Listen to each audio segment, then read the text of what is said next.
రండి.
దంపతులందరికీ కూడా అక్షంతలు ఇచ్చున్నాయి కదా, మీ దగ్గర స్వామి వస్తున్నారు, ఆ ప్లేట్ లో వేసేయండి.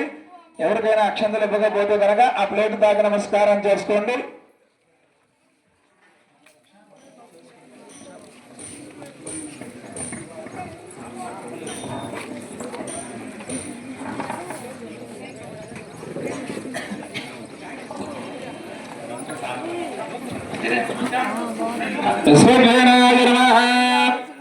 పుష్పోద్భవామి శబరివారాయ నమః విశ్వజ్ఞానాయ నమః ఓం శ్రీమతే నమః ఓం శేషాయ నమః ఓం సర్వపాలకాయ నమః ఓం శర్వలాంగాయ నమః ఓం మణికుండలధరాయ నమః ఓం నిత్యగాంజనభూషణాయ నమః ఓం కరివక్త్రాయ నమః ఓం హరిప్రియాయ నమః శాస్త్రార్థతత్వజ్ఞాయ నమః శివప్రదాయ నమః శబరివారాయ శ్రీమతే విశ్వక్సేనాయ నమః నానావిధ పరిమళ పత్ర పుష్పాక్షత పూజాం సమర్పయామి సుపరిమళ రూపమాత్ర భజామి ధానం పృథివ్యావే స్వానరమృతాయ జాతమగ్నిం